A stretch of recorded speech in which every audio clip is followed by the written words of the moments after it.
बिस्मिल्लाहिर्रहमानिर्रहीम। Hi guys, this is Ahmad and welcome to my YouTube forex money channel. उम्मीद करता हूं कि आप सब खैरियत से होंगे। सो गाइस, अभी की वीडियो में हम एनालाइज करने जा रहे हैं गोल्ड 1 आवर चार्ट को। गोल्ड 1 आवर चार्ट हूबहू जैसा हम लोग सोच रहे हैं, समझ रहे हैं, वैसा चली जा रहा है और लोग यहाँ पे एक कॉन्फिडेंस में आ गए हैं कि अब मार्केट जो है वो इस रेंज से बाहर नहीं जाएगी। लेकिन मार्केट बहुत जल्द इस रेंज का ब्रेकआउट करने वाली है और आप लोगों ने जो भी ट्रेडिंग एक्टिविटी करनी है वो इसको मद्देनजर रखते हुए ही करनी है। इसके साथ साथ आप लोगों को ये भी बताता चलूँ कि आज पॉवल साहब अगेन स्पीच पे आ रहे हैं अपने यूएस टाइम में ही। तो आप लोगों ने मार्केट पे बेसिकली बहुत एक्टिव होकर बैठना है।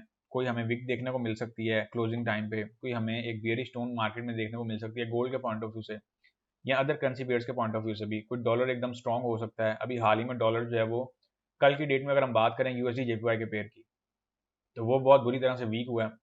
विद इन 1 आवर मार्केट जो है वो 500 पिप्स का जो है वो ड्रा डाउन ले गई और उस पर 500 पिप की जो है वो कैंडल बच गई। तो this is called a forex. इसीलिए मैं आप लोगों को हमेशा कहता हूँ कि जो भी किया करें एक प्रॉपर मनी मैनेजमेंट के साथ किया करें, क्योंकि कल भी बहुत सारे ट्रेडर्स के अकाउंट वॉश हो गए। और वॉश क्यों हो गए? वो सब बाय में बैठे हुए थे और ये सोच के बैठे हुए थे कि अब यूएस जेपीवाई जो है वो 147 के लेवल पे जाएगा, इससे नीचे नहीं आ सकता।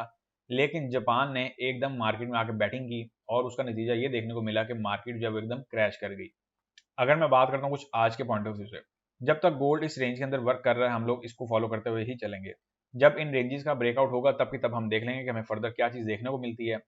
इसके साथ साथ मैं आप लोगों को एक और जो है वो एडवाइस करना चाहूँगा।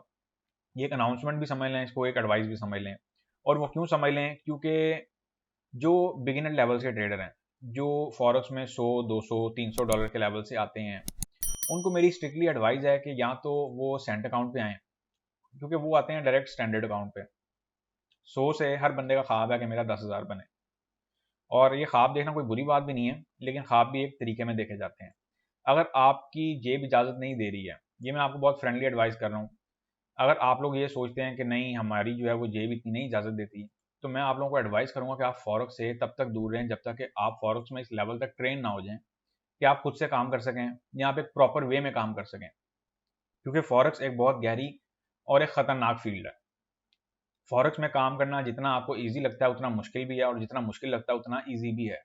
बात होती है कॉन्सेप्ट समझने की। आप लोग कॉन्सेप्ट नहीं समझते हैं और आप लोग हवाई ट्रेडिंग करते रहते हैं। उसका नतीजा ये निकलता है कि मार्केट कहीं न कहीं एक ऐसे मोड पे ले जाती है कि वहाँ पे फिर आप लोगों के पास बैकअप ही नहीं बचता। और बैकअप क्यों नहीं बचता?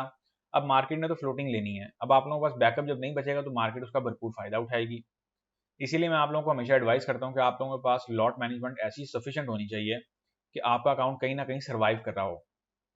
और ये मैं आप लोगों को अब से नहीं, ये मैं आप लोगों को बार-बार से यही एडवाइस करता हूँ कि फॉरेक्स में आप लोगों को जब मैं कह रहा होता हूँ ना कि फॉरेक्स में वही पैसा लाएँ जिसके आपको जाने का दुःख ना हो, तो वो इस पॉइंट ऑफ व्यू से भी कह रहा होता हूँ कि आप लोगों का जब पैसा एक दफ़ा डूब जाएगा तो फिर वो वापस नहीं आएगा।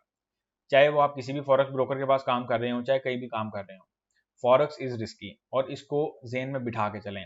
आप लोगों के सामने मैंने एक ट्रायंगल पैटर्न बनाया है। इसके साथ-साथ मैं आप लोगों को एक और चीज़ भी बताता चलूँ। अगर आप लोगों के अकाउंट में कोई फ्लोटिंग चल रही है, आप लोगों के अकाउंट में कोई ट्रेड स्टक हैं, तो आप मेरे से पहले इस बारे में डिस्कस करें। जब आप लोगों ने खास तौर पे प्रीमियम सर्विस जॉइन करनी हो, ये ऑप्शन मैंने पहले दी हुई थी आप लोगों को कि अगर आप लोगों को कोई भी एडवाइस चाहिए हो तो उसके लिए आपका प्रीमियम मेंबर होना लाज़मी है। लेकिन उस ऑप्शन का इतना भरपूर रॉन्ग वे में इस्तेमाल किया गया है कि मुझे मजबूरन जो है ना उसकी 2 कैटेगरीज़ बनानी पड़ गई हैं। अब आप लोगों के लिए जो करंट प्लान है वो ये है कि आप लोगों ने सबसे पहले तो इस बात पे तवज्जो करनी है कि आप लोगों के अकाउंट में कोई पोज़ीशंस चल रही हैं। अगर चल रही हैं तो आपने मेरे से पहले डिस्कस करनी है। अब जो मैंने न्यू प्लान अपडेट किया है वो ये किया है कि उसमें मैंने 1 टू 1 कंसल्टेंसी और विदाउट एसएल प्रीमियम चैनल जो चल रहा है, उसमें सिर्फ आपको विदाउट एसएल सिग्नल ही मिलेंगे। कोई छोटी-मोटी गाइडलाइन चाहिए वो आपको मिल जाएगी। लेकिन आपको अगर प्रॉपर कंसल्टेंसी चाहिए, तो वो आपको 1 टू 1 कंसल्टेंसी में अब आना पड़ेगा। और ये उस टाइम पे डिपेंड करेगा कि 1 टू 1 कंसल्टेंसी चार्जेज़ आपके अकाउंट के हिसाब से क्या होंगे। ये बेसिकली अकाउंट की कंडीशन देख के मैं डिसाइड करता हूँ कि आपका अकाउंट बचने लायक है भी या नहीं है। अगर कुछ समझ में आता होगा तो ही मैं उस पे जो है वो वर्क करूँगा, अदरवाइज़ जो है मैं आपको उस पे भी जो है वो माज़रत कर लूँगा। गोल्ड का जो टेक्निकल सिनेरियो है वो ये हमें बता रहा है कि गोल्ड इस टाइम एक सिमेट्रिकल ट्रायंगल रेंज में चल रहा है और जब भी इस रेंज का ब्रेकआउट होगा तो मार्केट एक बहुत प्रेशर में निकलेगी। अगर मैं इंट्राडे के हवाले से कुछ आप लोगों को एडवाइस करूँ, कुछ स्ट्रक्चर एडवाइस करूँ, तो मैं आप लोगों को रिमेन सेल का स्ट्रक्चर एडवाइस करूंगा। और सेल में आप लोगों को एडवाइस करूंगा कि कोशिश करेंगे 1680 के एरिया के नियर बाय ही करें।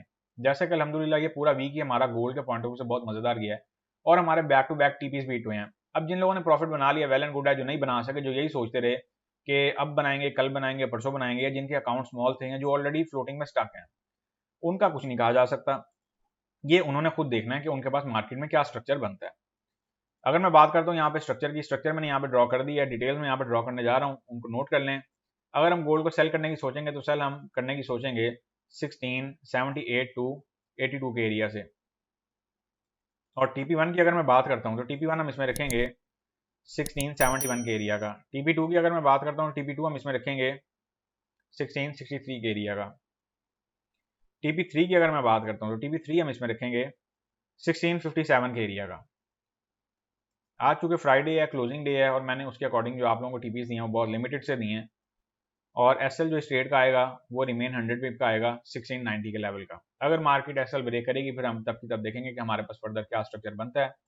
ये स्ट्रक्चर सिर्फ और सिर्फ एसएल वाले ट्रेडर्स के लिए है, विदाउट एसएल के लिए इसमें कोई गुंजाइश नहीं है। विदाउट एसएल अगर आप लोगों ने सिग्नल्स पे काम करना है तो फिर आप लोगों को प्रीमियम चैनल में आके प्रॉपर वे में ट्रेडिंग करना होगी, जैसा कि अदर्स कर रहे हैं। सो गाइस, ये थे हमारे गोल्ड के इंट्राडे एनालिसिस। उम्मीद करता हूँ कि आपको बहुत बेहतर तरीके से समझा पाया हूँ। वीडियो को लाइक और अपने दोस्तों के साथ शेयर करना मत भूलें। मुझे दें इजाजत। अल्लाह हाफिज।